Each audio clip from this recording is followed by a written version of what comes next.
വെറും 129 തവണ ഈ അത്ഭുത ഇസ്മ നിങ്ങൾക്ക് ചൊല്ലാമോ? മനസ്സറിഞ്ഞൊന്ന് ചൊല്ലി നോക്കിക്കേ. നമ്മളറിയാത്ത മാർഗങ്ങളിലൂടെ നമുക്ക് അല്ലാഹു സഹായം കൊണ്ടുവന്ന് തരും.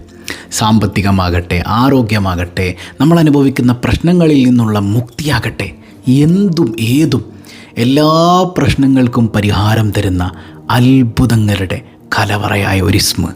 വെറും 129 തവണ ഈ ഇസ്മ ചൊല്ലാനായിട്ട് ഒരു 5 മിനിറ്റ് തികച്ച് വേണ്ട. എങ്ങനെ ചൊല്ലണം, എന്തൊക്കെയാണ് ഇതിൻ്റെ മഹത്വം, ഏതാണ് ആ ഇസ്മ, അതിൻ്റെ ആഴങ്ങളിലെ രഹസ്യം എന്താണ്, അങ്ങനെ ചൊല്ലണം. പഠിച്ചാലോ നമുക്ക്. 3000 രൂപ സമ്മാനമായി ലഭിക്കുന്ന ചോദ്യം വീഡിയോയിലുണ്ട്. മുഴുവനായി കാണുക, ഉത്തരം കമൻറ്റ് ചെയ്യുക, നാമുമായി ബന്ധപ്പെട്ട എല്ലാവർക്കും എത്തിച്ചു കൊടുക്കുക. അള്ളാഹു ഖൈറും ബറക്കത്തും നൽകി അനുഗ്രഹിക്കുമാറാകട്ടെ.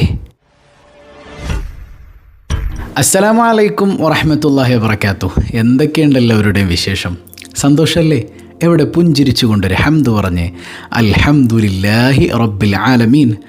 മാഷാ അല്ലാഹ്, ഈ ഒരു ഹംദിൻ്റെ ബറക്കത്ത് കൊണ്ട് ഹൃദ്യമായൊരു പ്രഭാതവും അതിമനോഹരമായൊരു ദിവസവും സമ്മാനമായി തന്ന് കരുണക്കടലായ നാഥൻ നമ്മെ അനുഗ്രഹിക്കുമാറാകട്ടെ.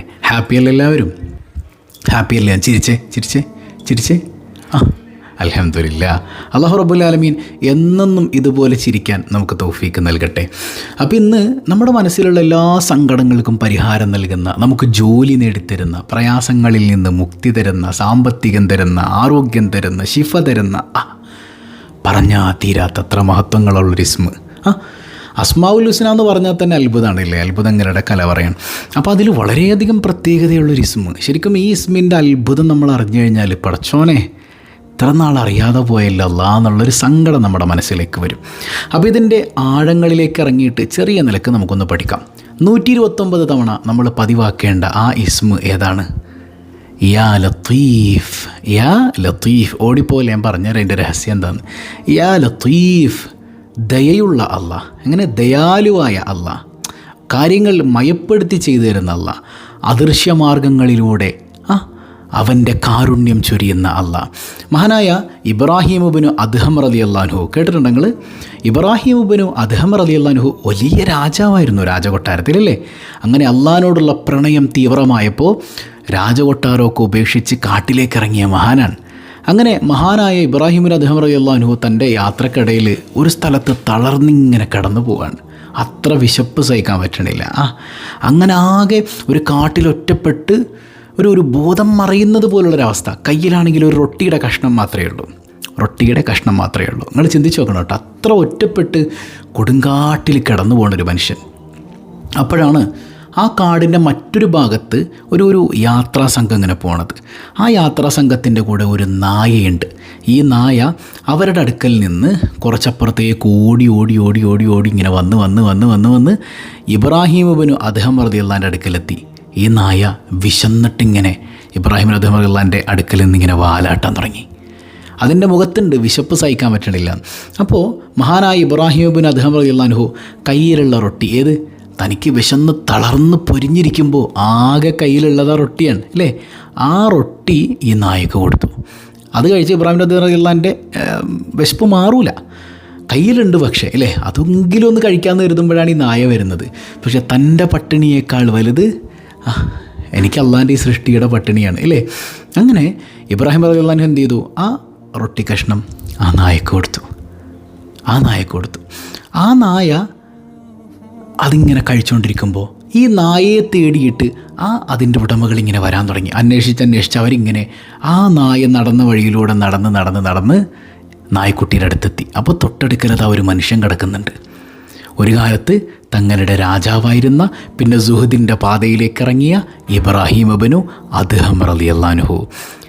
അദ്ദേഹത്തെ എല്ലാവരും ചേർത്ത് പിടിച്ചിട്ട് അദ്ദേഹത്തിന് നല്ല ഭക്ഷണം കൊടുക്കാൻ, അദ്ദേഹത്തിൻ്റെ ക്ഷീണം മാറ്റിക്കൊടുക്കാൻ. നിങ്ങൾ ചിന്തിച്ചു നോക്കിയേ, അതായത് ലത്തീഫായ അല്ലാഹ് എവിടെയോ പോയിരുന്ന ഒരു സംഘത്തെ ആ കാട്ടിലൂടെ നടത്തിച്ചു. ആ കാട്ടിലൂടെ അവരുടെ കൂടെ നടന്ന് വിശപ്പ് മാറ്റേണ്ട നായയെ അവിടെ നിന്ന് ഓടിച്ചു കൊണ്ടുവന്നു എങ്ങോട്ട്? ഇബ്രാഹിം അദ്ഹം റളിയല്ലാഹുവിൻ്റെ അടുക്കലേക്ക്. ആ നായയെ പരിഗണിച്ചപ്പോൾ അല്ലാഹ് വലിയ പരിഗണന ഇബ്രാഹിം റളിയല്ലാഹു അൻഹു കൊടുക്കണം. അപ്പോൾ അദൃശ്യമായ കാരുണ്യം അള്ളാൻ്റെ ഈ സ്വഭാവം നമ്മളിൽ ഉണ്ടാകണം. മനസ്സിലായി? ഇവിടെ വിശപ്പ് സഹിക്കാതിരിക്കുമ്പോൾ ആ നായയെ പരിഗണിച്ചു. ഇത് അള്ളാൻ്റെ സ്വഭാവമാണ്, ലത്തീഫിൻ്റെ സ്വഭാവമാണിത്. മനസ്സിലാകുന്നുണ്ടോ? അത്ര പ്രയാസമുള്ള സമയത്തും ആ നായയെ പരിഗണിച്ചപ്പോൾ ഇബ്രാഹിം റളിയല്ലാഹുവിനെ പരിഗണിച്ചൊരു കോലം നിങ്ങൾ നോക്കിയേ. സുബ്ഹാനക യാ റബ്ബ്. അപ്പോൾ ലത്തീഫ് എന്ന നാമത്തെ ചേർത്ത് പിടിച്ചാൽ അങ്ങനെ പല അത്ഭുതങ്ങളും നമുക്ക് കാണാൻ പറ്റും. ഇപ്പോൾ സൂറത്ത് ശൂറയിൽ 19-ാമത്തെ ആയത്തിൽ കാണാം, അല്ലാഹു ലത്തീഫും ബിഇബാദിഹി യർസുഖു മൻ യശാ വഹുവൽ ഖവിയ്യുൽ അസീസ്. കണ്ടോ ഈ ആയത്ത് സൂറത്ത് ശൂറയിൽ അല്ലേ? അള്ളാഹു അവൻ്റെ അടിമകളോട് അത്യധികം ദയാലുവാണ്. നിങ്ങൾ ചിന്തിച്ച് നോക്കി, നമ്മൾ എന്തോരം തെറ്റ് ഡെയിലി ചെയ്യണില്ലേ? എന്നിട്ട് അവൻ്റെ ആ കാരുണ്യം കൊണ്ടല്ലേ നമ്മൾ ഈ ജീവിച്ചു പോകണത് അല്ലേ? ഈ ആയത്ത് ഡെയിലി 9 തവണ, വെറും 9 തവണ ഏതെങ്കിലും സമയത്ത് നിങ്ങൾക്ക് ചൊല്ലാൻ പറ്റിയാൽ ലത്തഫല്ലാഹു ഫീ ഉമൂരിഹി, നിങ്ങളുടെ എല്ലാ കാര്യങ്ങളിലും പടച്ചോനിങ്ങനെ കാര്യങ്ങൾ സഹായം നൽകി ഏറ്റെടുക്കും. മക്കളുടെ കാര്യമാകട്ടെ, കുടുംബ പ്രശ്നങ്ങളാകട്ടെ, ജീവിതത്തിൽ ജോലിയാകട്ടെ, ഇൻ്റർവ്യൂ ആകട്ടെ, ലൈസൻസിന് അപ്ലൈ ചെയ്തതാകട്ടെ, മനസ്സിലായി, കച്ചവടമാകട്ടെ. അപ്പോൾ ഡെയിലി ഈ ആയത്ത് അല്ലാഹു ലത്തീഫും ബിഇബാദിഹി യർസുഖു മൻ യശാ വഹുവൽ ഖവിയ്യുൽ അസീസ്. ഈ ആയത്ത് ഡെയിലി 9 തവണ പതിവാക്കുന്നവർക്ക് ഈ പ്രതിഫലങ്ങളെല്ലാം ഉണ്ട് എന്ന് അള്ളാൻ്റെ ഔലിയാക്കൾ പഠിപ്പിക്കുന്നുണ്ട്. ഇനി ഞാൻ പറയട്ടെ, ഇനി പീരീഡ്സ് ഉള്ളവരെന്ത് ചെയ്യണം? നിങ്ങൾ ഈ ആയത്ത് നേരത്തെ പഠിച്ചു വെച്ചോ. ഇതൊരു ദിക്റാണ്. ആദ്യം ചൊല്ലുമ്പോൾ തന്നെ ദിക്റാണെന്നുള്ള നെയ്യത്തിൽ നിങ്ങൾ ഡെയിലി ഇങ്ങനെ ചൊല്ലിപ്പോന്നാൽ പീരീഡ് സമയത്തും നിങ്ങൾക്ക് ആ ദിക്റെന്ന നിലക്ക് തന്നെ ഈ ആയത്ത് നിങ്ങൾക്ക് പതിവാക്കാൻ പറ്റും. അപ്പോൾ അത് ആയത്താണെന്ന് ചിന്തിക്കേണ്ട, ഇതൊരു ദിക്റായി തന്നെ പഠിച്ചു വെച്ച് ഡെയിലി അതിങ്ങനെ പതിവാക്കിക്കോ. അള്ളാഹു തൗഫീക്ക് നൽകട്ടെ. പിന്നെ യാ ലത്തീഫ് എന്ന നാമം 129 തവണ 5 വക്കത്ത് നിസ്കാര ശേഷം ഇമാമിങ്ങൾ പഠിപ്പിക്കുന്നുണ്ട്. 5 വക്കത്ത് നിസ്കാരം, സുബ്ഹി കഴിഞ്ഞ്, അങ്ങനെ ഓരോ വക്കത്ത് കഴിഞ്ഞും 129 അങ്ങനെ ചൊല്ലിക്കഴിഞ്ഞാൽ റിസ്ക് വിശാലാകും, സമ്പത്ത് വിശാലാകും, ജോലിയിൽ ബറക്കത്ത് കിട്ടും, സൗന്ദര്യം ലഭിക്കും, എല്ലാ മേഖലയിലും വല്ലാത്തൊരു അഭിവൃദ്ധി. ഉസ്താദെ 5 വക്കത്തിന് ശേഷമൊന്നും അങ്ങനെ ചൊല്ലാൻ പറ്റൂല. ശരി, എന്നാൽ ഇമാമിങ്ങൾ പഠിപ്പിക്കുന്നുണ്ട് ഒരു ദിവസത്തിൽ സുബ്ഹിക്ക് ശേഷവും മഗ്രിബിന് ശേഷവും പറ്റുമോ? 5 മിനിറ്റ് വേണ്ടല്ലോ. യാ ലത്തീഫ് യാ ലത്തീഫ് യാ ലത്തീഫ്. അതായത് ഈ പടച്ചോൻ്റെ ഈ ഗുണം നമ്മിലുണ്ടാകണം ആദ്യം, എന്നിട്ടിത് ചെല്ലുമ്പോഴാണ് അതിൻ്റെ ഫലം ഉണ്ടാവുക. നമ്മുടെ കയ്യിലില്ലാതിരിക്കുമ്പോൾ പോലും മറ്റുള്ളവരെ സഹായിക്കുന്നൊരു സ്വഭാവം. ഇപ്പോൾ നമ്മുടെ ഒരു ഉസ്താദിൻ്റെ കാര്യം ഏറ്റെടുത്തു, റിലീഫ് പദ്ധതിയുടെ നമ്പറൊക്കെ താഴെയുണ്ട്. കയ്യിലില്ലാതിരുന്നിട്ട് പോലും എത്രയോ പേര് അതിലേക്ക് ഹദിയ ചെയ്തിട്ടുണ്ട്. അപ്പോൾ നമ്മളറിയാത്ത മാർഗത്തിലൂടെ പടച്ചോൻ നമ്മളെ സഹായിക്കും, ഉറപ്പാണ്. ഞാനൊക്കെ അത് എത്ര ആസ്വദിച്ചേക്കണം. നമ്മൾ മറ്റൊരാളെ ചേർത്ത് പിടിക്കുമ്പോൾ നമ്മളെ പ്രതിസന്ധി ഘട്ടത്തിൽ നമ്മളറിയാതെ നമ്മുടെ റബ്ബുൽ ആലമീൻ ചേർത്ത് പിടിക്കും. വല്ലാത്തൊരു ആനന്ദമാണത് അല്ലേ?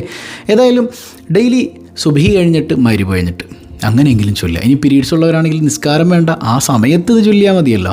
അങ്ങനെ ചൊല്ലുന്നത് കൊണ്ട് നിങ്ങൾക്ക് എന്താണ് കിട്ടുക? പിന്നെ ഒരു കാര്യമുണ്ട്, ഇതെല്ലാവർക്കും പതിവാക്കാൻ പറ്റില്ല കേട്ടോ. ഇതൊരു തൗഫീഖാണ്. അള്ളാഹു തൗഫീഖ് ചെയ്യട്ടെ. ഒന്നാമത്തേത്, ഇതിങ്ങനെ ചൊല്ലിയാലുള്ള ഗുണം ആഫിയത്ത് കിട്ടും. അതായത് ഈ തളർന്ന് മലമൂത്ര വിസർജനമൊക്കെ ബെഡിൽ നടത്തിയിട്ട് മക്കളുടെ മുമ്പിൽ ഇങ്ങനെ സങ്കടപ്പെട്ട് ഓച്ചാനിച്ച് നിൽക്കുന്നൊരവസ്ഥ ഇത് പതിവാക്കുന്നവർക്കുണ്ടാവില്ല. അവർക്കല്ല ആഫിയത്ത് കിട്ടും. രണ്ടാമത്തേത് മനക്കരുത്താണ്. ഈ ടെൻഷനാണെന്ന് എല്ലാവർക്കും, പ്രത്യേകിച്ച് സ്ത്രീകൾക്ക്.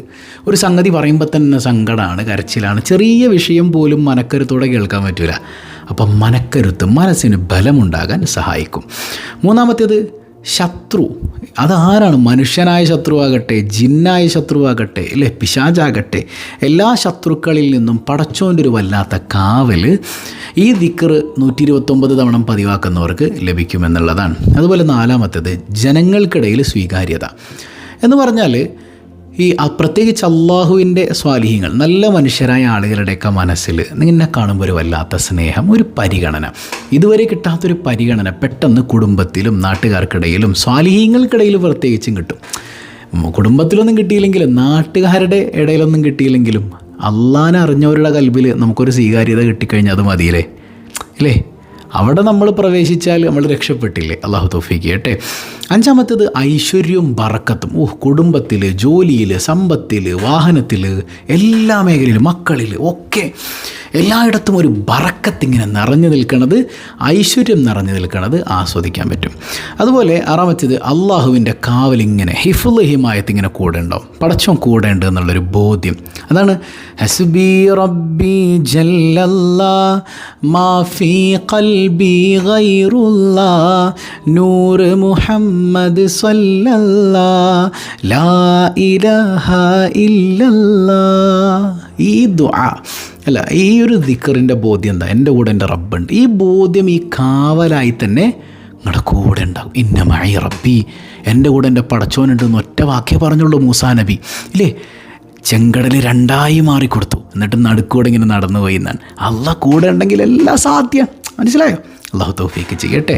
ഏഴാമത്തേത് നമ്മുടെ സ്വഭാവത്തിൽ മാറ്റം ഉണ്ടാകും. ചില ആളുകളുണ്ട് ഭയങ്കര ദേഷ്യമാണ്, മിണ്ടിയാൽ ചൂടാവും. അങ്ങനത്തെ കുറച്ച് ആൾക്കാരുണ്ട്. അത് ഭയങ്കര ഡേഞ്ചറാണ്. ഹബീബായ് സല്ലല്ലാഹു അലൈഹി വസല്ലം തങ്ങൾ പറഞ്ഞില്ലേ, ഏറ്റവും വെറുക്കപ്പെട്ടവനാരാ? അവൻ വീട്ടിലേക്ക് വരുമ്പോൾ ഭാര്യയും മക്കളും പേടിച്ചരണ്ട് പോവുകയാണെങ്കിൽ അവനാണ് ലോകത്തെ ഏറ്റവും വെറുക്കപ്പെട്ടവനെന്ന് മുഹമ്മദ് റസൂലുള്ളാഹി സല്ലല്ലാഹു അലൈഹി വസല്ലം. അപ്പോൾ നിങ്ങളുടെ സ്വഭാവം, ഈ ദേഷ്യമാകട്ടെ, മോശം സ്വഭാവങ്ങൾ, ഹറാമിലേക്ക് ഇങ്ങനെ നിരന്തരം നോക്കുന്ന സ്വഭാവങ്ങൾ. ചിലർ പറയാറുണ്ട്, ഉസ്താദിൻ്റെ കെട്ടിയവൻ ഇങ്ങനെ ഹറാമായ ചാറ്റിങ്ങും ഹറാമായ നോട്ടമൊക്കെയാണ്. ഈ ദിക്റൊന്ന് പതിവാക്കാൻ പറ കെട്ടിയവനോട്. വല്ലാത്തൊരു കൺട്രോളിങ് പവർ അള്ളാഹു നമുക്ക് നൽകും. ഓക്കെ, പിന്നെ എട്ടാമത്തേത്, നമ്മുടെ മനസ്സിൽ എന്താണോ വലിയ ദുഃഖമായി നിൽക്കുന്നത്, ആ ദുഃഖം നീക്കി അള്ളാഹു നമുക്ക് സന്തോഷം തരും. എന്ത് ദുഃഖമാണ്? പരീക്ഷയാകട്ടെ, മക്കളുടെ വിഷയമാകട്ടെ, ഗർഭിണിയാകട്ടെ, മക്കളില്ലാത്തതാകട്ടെ, എന്തും ആയിക്കോട്ടെ, കല്യാണം നടക്കാത്തത്, വീടില്ലാത്തത് അല്ലേ, അള്ളാഹു എല്ലാവർക്കും സന്തോഷം തരാൻ ഇത് മതി. അതുപോലെ ഒമ്പതാമത്തേത്, ഈ ജയിലിലടക്കപ്പെട്ടവർ, കുടുക്കിൽപ്പെട്ട ആളുകൾ, അവർക്കൊക്കെ അന്യായമായിട്ട് കേട്ടോ, തെറ്റ് ചെയ്തിട്ട് ജയിലിൽ പോയവരെ കുറിച്ചല്ല, അന്യായമായി ചെയ്യാത്ത തെറ്റിൻ്റെ പേരിൽ ജയിലിൽ കിടക്കുന്ന കുറേ ആളുകളുണ്ട്. അവർക്ക് അള്ളാഹു മോചനം തരുമെന്ന് സ്വാലിഹ്യങ്ങൾ പഠിപ്പിക്കുന്നുണ്ട്. ഇനി പത്താമത്തേത് യാത്ര. നമ്മളിടയ്ക്കിടെ യാത്ര നടത്തുന്നവരാ. അപ്പോൾ യാത്ര നടത്തുമ്പോൾ അള്ളാഹിൻ്റെ ഒരു വല്ലാത്ത കാവൽ, അപകടങ്ങളിൽ നിന്ന്, അപകട മരണങ്ങളിൽ നിന്ന് അള്ളാഹു കാവൽ തരും. ഇനി 11ാമത്തേത് ഏറ്റവും പ്രധാനമാണ്. അതായത് നമുക്കൊരു ആവശ്യം നിറവേറാനുണ്ട്. ആ ആവശ്യം മനസ്സിലുണ്ടായിരിക്കെ 129 തവണ ഒരു സ്ഥലത്ത് നമ്മൾ ഇരുന്നിട്ട് 129 തവണ യാ ലത്തീഫ് യാ അല്ലാഹ് എന്ന് ചൊല്ലിയിട്ട്, നമ്മൾ നേരത്തെ ഓതിയൊരു സൂറത്തുണ്ട്, സൂറത്ത് ശൂറയിലെ 19ാമത്തെ ആയത്തുണ്ട് ഇല്ലേ, അല്ലാഹു ലത്തീഫും ബിഇബാദിഹി യർസുഖു മയ്യശാഉ വഹുവൽ ഖവിയ്യുൽ അസീസ് അല്ലേ. അള്ളാഹുവിൻ്റെ അടിമകളിലേക്ക് അത്യധികം ദയാലുവാണ്, അവർക്ക് വേണ്ടതെല്ലാം കണക്കില്ലാതെ കൊടുക്കുന്നവനാണ് അല്ലാഹ് അല്ലേ. അതിന് പറ്റുന്നവൻ അവൻ മാത്രമാണ്. അതാണ് ആയത്തിൻ്റെ ആശയം. ഈ ആയത്ത് 7 തവണ ഓതുക, എന്നിട്ട് നിങ്ങൾ ദ്വാരക്കട്ടെ. ഇതിൽ ഒരു തവണ ചെയ്താൽ മതി. 129 തവണ യാ ലത്തീഫ്, പിന്നെ ഈ ആയത്ത് 7 തവണ, എന്നിട്ട് മനസ്സറിഞ്ഞ് ദ്വാരക്ക.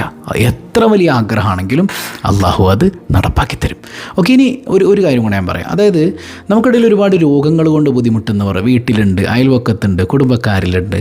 എടാ, ഒരു കാര്യം ചെയ്താൽ മതി, യാ ലത്തീഫ് യാ അല്ലാഹ് 160 തവണ. എത്രയാണ്?